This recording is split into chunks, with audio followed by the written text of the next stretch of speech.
Welcome to Playing Above the Line, where we interview entrepreneurs, business owners, and community activists to get their thoughts and perspectives on leadership. Playing Above the Line is sponsored by Aviso Group, a business consulting and accounting firm focused on preparing clients for the future through innovation and positive growth.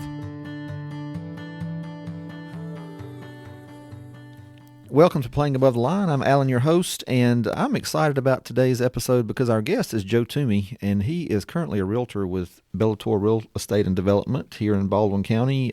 But the thing that's intriguing to me is that Joe was in education for 29 years, most recently the high school principal at Murphy High School, and that's a huge high school in Mobile, Alabama. So if you know anything about this part of the country, that was a big deal. But anyway, Joe, thanks for joining us. It's my pleasure. Thank you for having me. Yeah. It begs the question, my introduction. So you went from being in education for 29 years to real estate. So what exactly led to that decision, number one? And then number two, just talk about your path to education, which is where you spent the majority of your career. Sure. It's just 29 years I've been in education, and I've been excited every year. And I think once we came back from COVID and there were no kids there, I really enjoy being around the kids, and not having them there made me think, maybe it's time now for me to step out. And I did that. And I grew up with the broker here at Bellator in Chickasaw, and he said, you'd be a pretty good realtor. And so I said, let me try it. So it was good. And as far as education, I went in the Air Force first. Okay. And so when I came out, I was active duty, and I came out and I finished my education, and I always wanted to coach, to be honest. I hate to say I wanted to be a teacher, but I wanted to coach, and so I had to be a teacher. And then, of course, I loved it when I got there, but initially I just wanted to be a baseball coach, and I had to teach, but then I taught world history, and it was a lot of fun. Yeah, okay. Well, and so you have a master's in educational leadership from South Alabama degree, or master's in sports coaching from United States Sports Academy, which that's interesting to me. So your background is leadership, and obviously leading first a classroom and a baseball team, and then obviously an entire school the size of Murphy has its own special challenges. So just talk about, how did you see your leadership style and approach develop, maybe even as far back as going into the Air Force, and maybe what that taught you? I'll go one step further than that. I worked at Sears in customer service when I was 17 and 18 during Christmas, and I learned how to handle unruly people and unhappy people and just listen to them. And I didn't really change anything, but they'd leave out happy. And so that kind of was my style, especially as a principal. I would listen to people and give them my ear, but in the end, I'd make a decision and stick to it. And maybe they would like it, maybe they wouldn't. But my demeanor, I think, sometimes made it easier on them, and they felt heard. And so they would go home and be okay with the decision, even though they didn't like it, because I was never abrasive. I never let somebody call me a bad word and me get upset about it. And so, I think once you do that, you take the edge off of people. They'll sit down and listen to you. Yeah. Well, and being in education, especially in an administrative type position, you have several stakeholder groups. You've got the parents that you have to deal with, the students, obviously, that you're with every day, your school board, your superintendent, and whatnot. So talk a little bit about just kind of balancing all those things. I don't think you can maybe you can, but I would think sometimes what some of those groups want would be diametrically opposed to what the other ones want. So you've got to kind of find a happy medium there. So talk about kind of navigating some of those waters.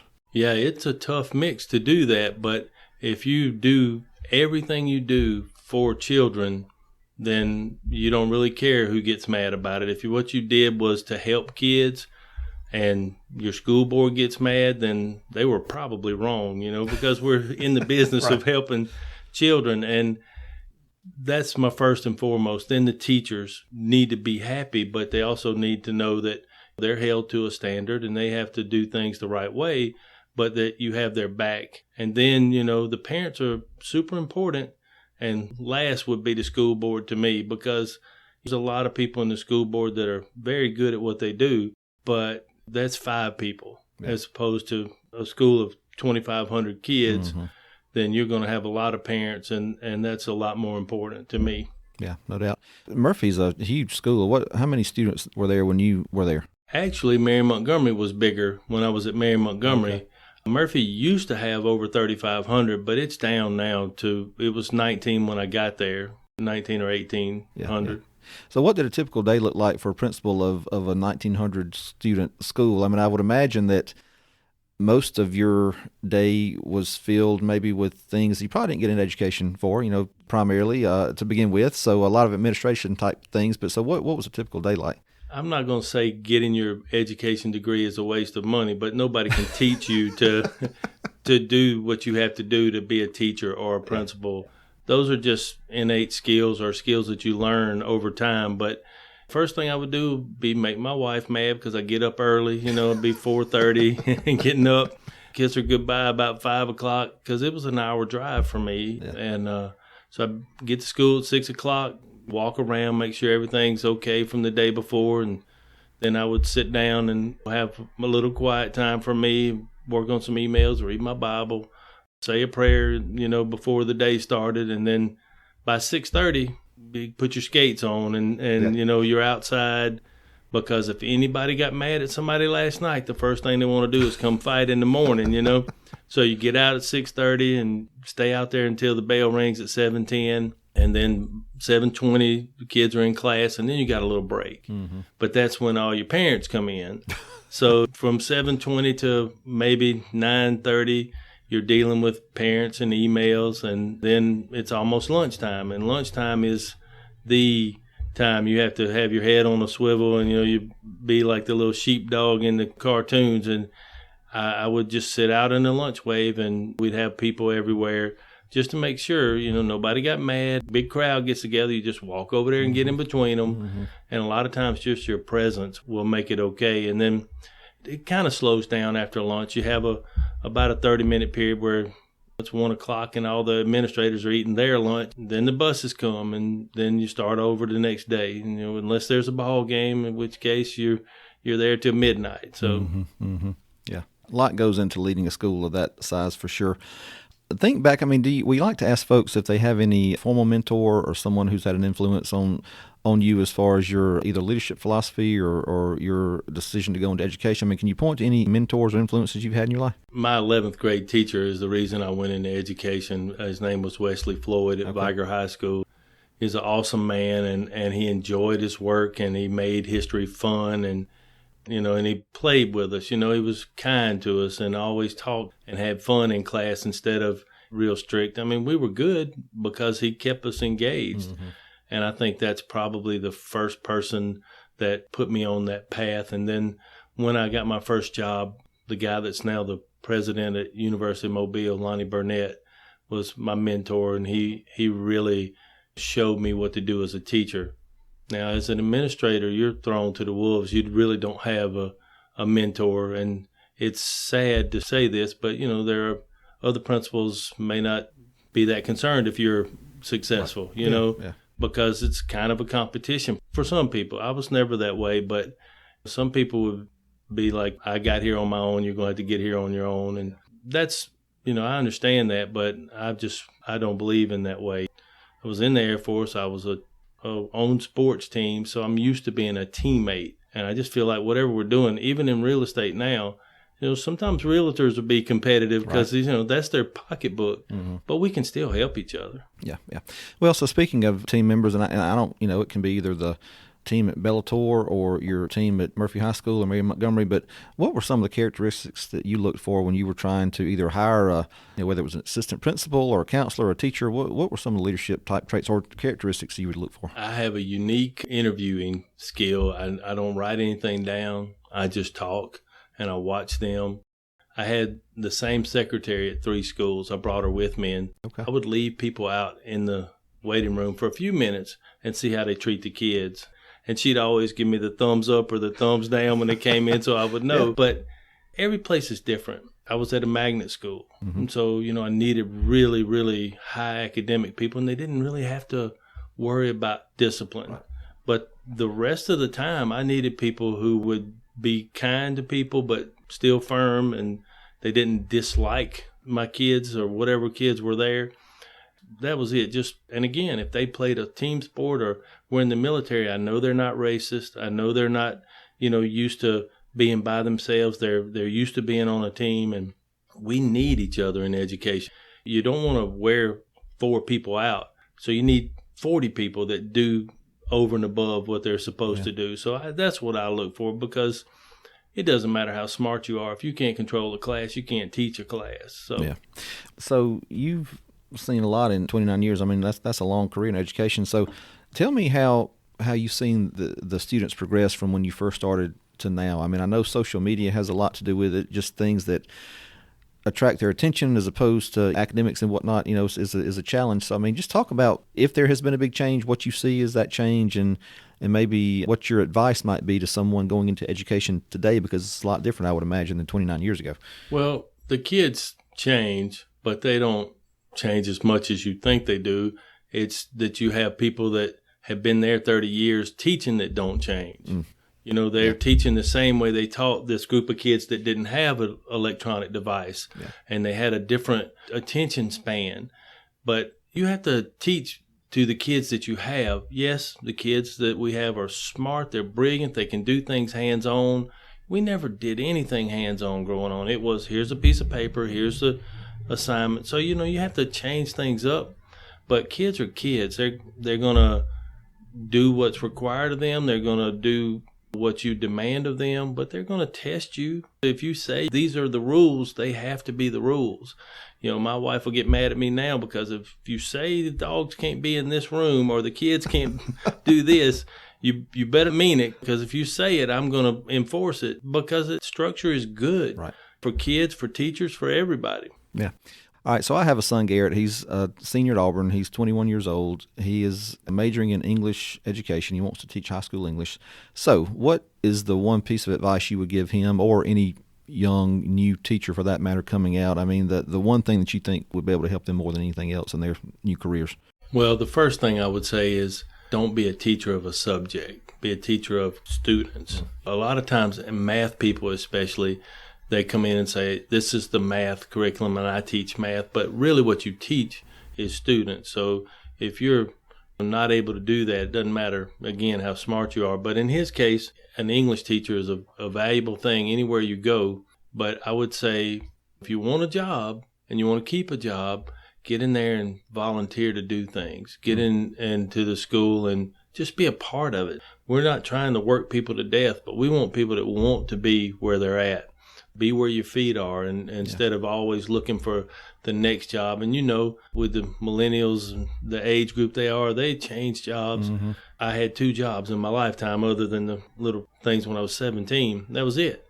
So it was kind of scary for me to step out and do what I'm doing now, because I'm used to stability. But these kids don't have to have that. That's not something that they have to have. So just get in, do your best job you can. If you coach something, that's great. If you could help out with yearbook, those kind of things, you're going to keep your job if you make yourself valuable. Yeah. Well, and really inherent in what you're saying is the relationship part, right? A relationship not only with your students, but your coworkers and your administration. Yeah. So, I've had teachers who were abrasive to other teachers. They don't stay long. Negativity, I'm a super positive person and super optimistic, even though I see bad things and I've seen bad things. But if we work together, we can do it. And if I get negative people, they don't last too long around me. Yeah, understood. Well, so let's switch gears and talk about being a realtor now. So totally different than what you've done for the past 29 years. So, how is it? What's the most surprising thing maybe that you've learned so far? And then tell me about what you do now as far as your day-to-day routine. The most surprising thing was how hard the test was. Oh, really? It used to be you didn't have to do the math and the things that you had to do to take the test. And it was like, whoa, I gained a new respect for realtors. I'll be honest, I thought it was going to be super easy, like formulas and things like that you had to learn. And I'm great with math. I can do math in my head, but I couldn't do these formulas, It was something that took me a little while and was kind of humbling, But it is what I thought it would be. I came in at a strange time because the market went crazy right when I came in, and so it was kind of easy. Now it's a little leaner, and so you have to work a little harder, but I'm used to working, and I'm used to being at work early and getting there. And so I'm going to work today. When there's a spot open on the desk, I go. Even if nothing comes from it, it's good for me to get dressed and go to work and sit there and work on my clients or things like that. So I've really enjoyed it. I think it's a natural transition to be somebody who uses their voice all the time and a people person to find a job doing something where I use my voice all the time and can be around people. Now, my wife could not do this.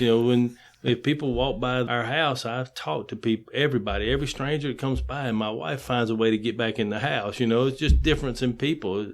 It's what I do, and I gotta make sure I'm not a pushy person. Mm-hmm. And I think that helps people realize that I really am trying to help them, and I don't want to say I don't care if I make any money, but I don't ever want it to be about the money, because I do like the feeling that I'm still helping people. Yeah. Again, back to that relationship and forming that relationship with your clients, I'm sure. So you deal with mainly residential stuff, or do you do commercial as well? Mostly, I've done a little bit of commercial, but mostly residential. Okay. So when you're not out helping your clients, what do you do I know you came off the golf course today, but what else besides golf do you do to decompress? I do golf a lot. So my daughter's a cheerleader at Mississippi State. So usually every weekend we're in wherever she's at. Yeah. And so that's been hectic but fun at the same time. I'm not used to it. She's a freshman. So they had a game in Starkville, and then next week they had a game in Nashville. So we took that week and went to Blue Ridge Parkway 2 weeks ago and traveling. I have 6 grandbabies I go see all the time. And if you'd have seen me 2 years ago, you would know I'm a lot more relaxed and just chilled out now. And so a lot of my fun is just sleeping till 6:30. That's fun. That's a lot of fun. Are you a big reader? I read, and I don't read as much as I should, but I like to read. And the reason I ask is we like to ask for any kind of books or authors, maybe, or even a podcast or something that you read recently that might have an impact on our listeners.